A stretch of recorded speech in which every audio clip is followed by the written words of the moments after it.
एक सवाल था खुद से खुद ही के लिए, तुम थकते नहीं हो क्या? क्या होता है जब हम प्यार में होते हैं ना और रिश्तों में होता है, वो रिश्ता टूट जाता है तो ना शायद उनका इंतजार करना उनको भुला देने से ज्यादा आसान होता है। शायद इसीलिए ओके मैं अपनी पोइट्री स्टार्ट करूँ उससे पहले कुछ थॉट्स और कुछ सवाल पूछना चाहूंगी कि आपकी नजर में प्यार क्या?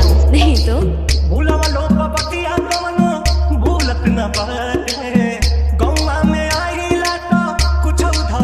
DJ Carissa Fosi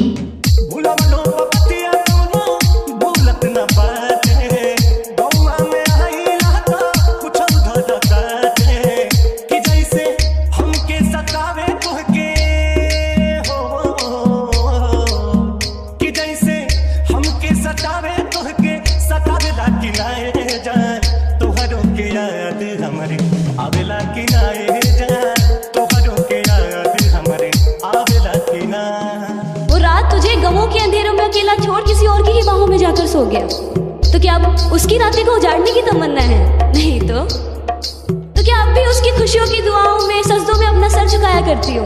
हाँ, तो क्या आप भी उसके वापस लौट आने का इंतजार करती हो? नहीं तो पहिले फूलवा गुलाब ओखा खिल के चहका चिरैयन जैसे हमारा से मिल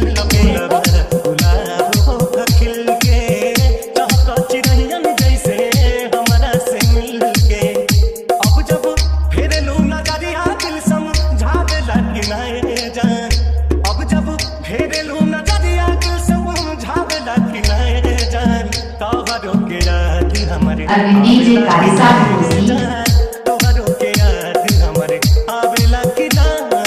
ये गम क्या दिल की आदत है? नहीं तो किसी से कुछ शिकायत है? नहीं तो किसी के बिन किसी के याद के बिन जीने की हिम्मत है? नहीं तो किसी सूरत पर अब दिल नहीं लगता? हाँ, तो क्या कुछ दिनों से हालत है? सुना ले हो करे गेहूं की रुइया डाली से टूटते कुंदन सुख जले पतंगिया सुना ले हो करे गेहूं की रुइया डाली से टूटते राशि सुख जले पतंगिया गेहूं रिटस के खबरिया DJ Carissa Fosi